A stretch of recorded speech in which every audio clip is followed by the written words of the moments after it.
Hello everyone, this is Martha Lawrence and today we are going to do start chapter number 2 and chapter name is Our Heritage. Let's start. Culture, what is culture? People living in different parts of India have their own traditional clothing, food, songs, art and language. Their dances, festivals, customs and beliefs are different from others. The way of life of people living in a particular region or society, their customs, beliefs, and social manners that they have learnt from their forefathers and that they follow are part of their cultures. So this topic is done. Now, next topic is heritage. Uh, Heritage is anything that has come down to us from the people who lived before us. There are two types of heritage. First is material heritage, second is non material heritage. Okay, now we can see material heritage. This is something that was physically present in the past and which can now be touched. Example: buildings, places of worship, fonts, crafts items, statues, paintings, books, and etc. that have been passed down to us from our forefathers are a part of our material heritage. See, this is Ajanta caves. Ajanta caves carved in the rocks well in Maharashtra. This is Ellora caves. This is Ellora caves. And this is Vijaya Vitthal temple. Uh, Look at this picture of the Vijay Vitthal temple. Do you know? This is located in the state of Karnataka. Can you imagine that this temple was built around 600 years ago when there was no modern machines? How talented the artist must have been to make such beautiful carving on rocks. The huge pillars of the temple produce different musical tones. Have you seen such a wonderful temple built in the modern times? Okay, I ask one question. Can it be made again if we damage it? Definitely not. We must take good care of our monuments, otherwise, the coming generations would learn about the past of our country only through pictures. Okay, beta? So, next is this is monuments pictures. Okay, now start our topic sculpture. What is sculpture? Statues and carving on wood, stone, and metal are known as sculpture.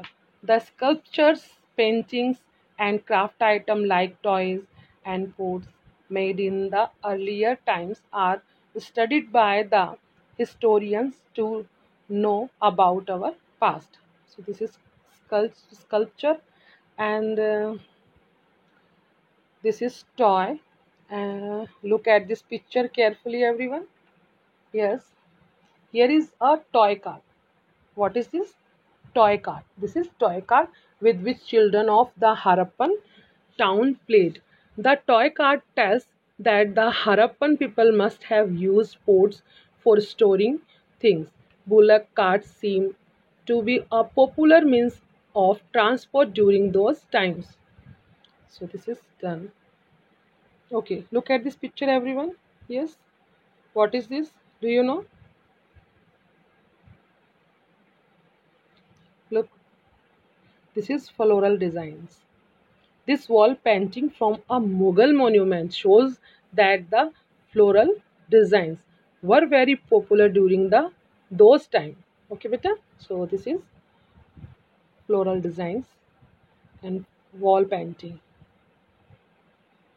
Okay, now start books and inscriptions.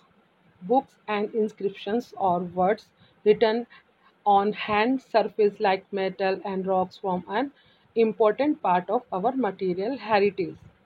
They tell us about the lives, thoughts, and ideas of the kings and common people who lived during the time these were written in. In the olden times, books were mostly written by hand on palm leaves. Our forefathers have preserved these books with great care for hundreds of years.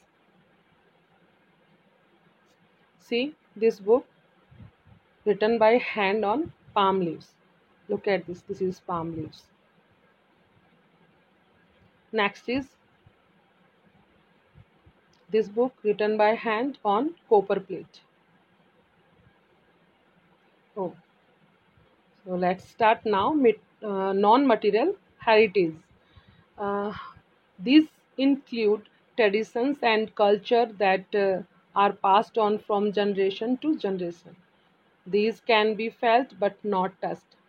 Example, art of puppetry, crafts like fulkari, embroidery and folk songs, different ways of cooking style of dressing, oral stories, dance, drama, music, science system of medicines, etc. So, first is oral traditions.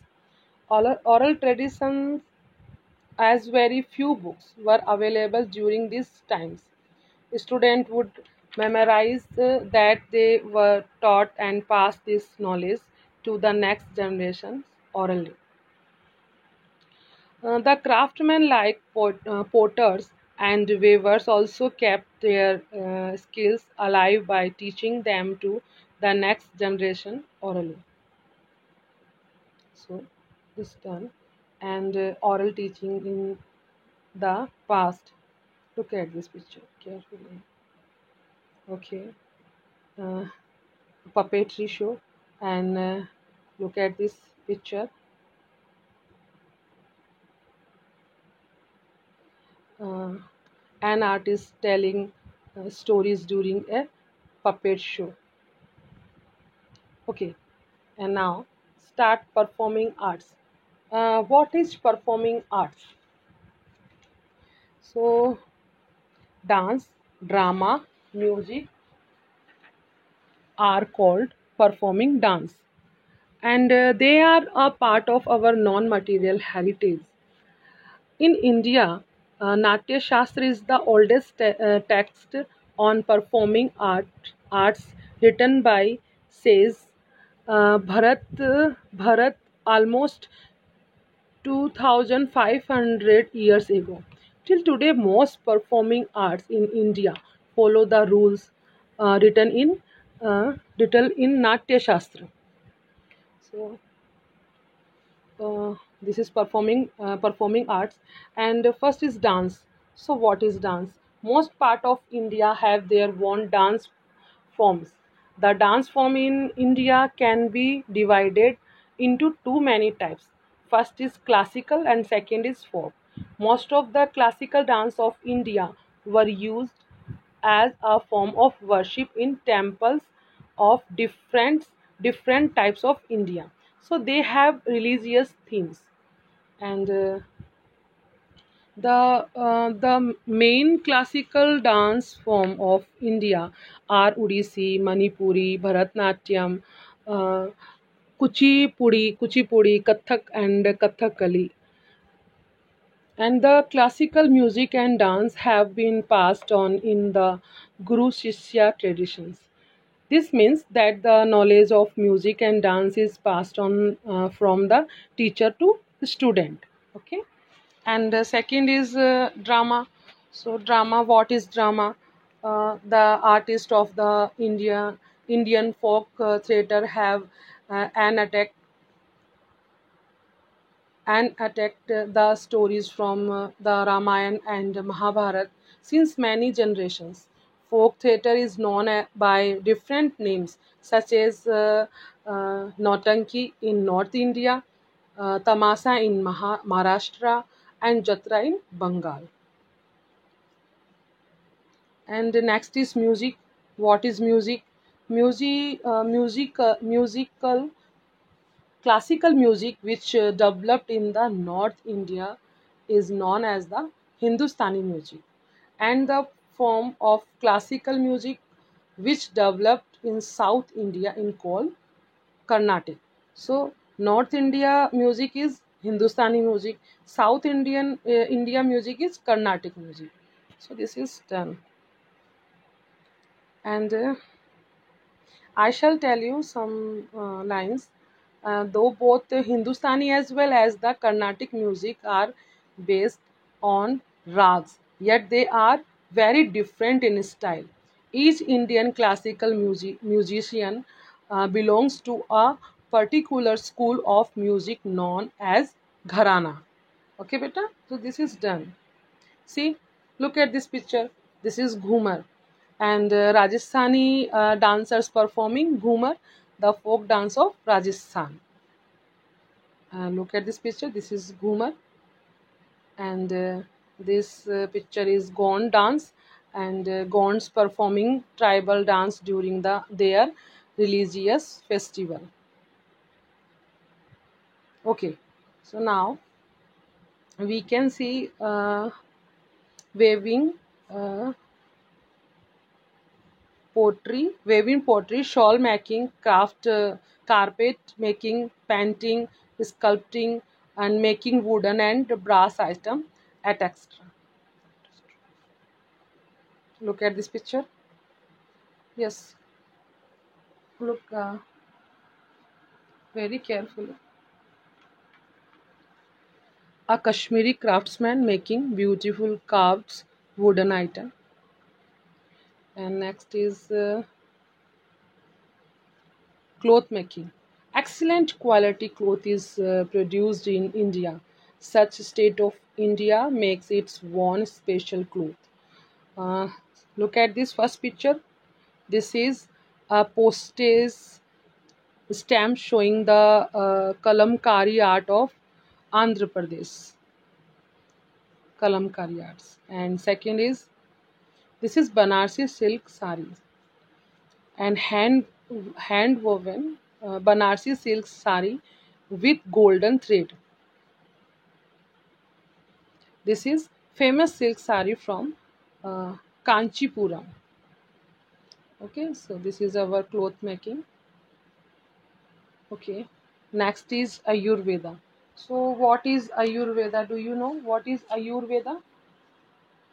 Uh, Ayurveda, uh, system of medicines and healthy lifestyle. Medicines are made from various herbs. Charak and Charat and Susruta, he was also a surgeon, were two famous Ayurvedic doctors. And Charak wrote the Charak Samhita, and Susruta wrote a book on medicine and surgery. So I shall tell you about this Ayurveda. Ancient Indians developed a system of medicines and healthy lifestyle which is known as Ayurveda. Ayurvedic medicines are made from various herbs or the medicinal plants which were used to treat disease. Okay, beta. And Charak and Susruta were the two famous Ayurvedic doctors. Susruta was one of the earliest surgeons of the world, and Susruta wrote books on medicines and surgery, and Charak wrote a book on Ayurveda called Charak Samhita. So I cleared this point, Ayurveda, and I hope you understand very well. And after this video, you read this chapter again, and okay, beta, you have to read, learn, and bye bye. Take care. God bless you.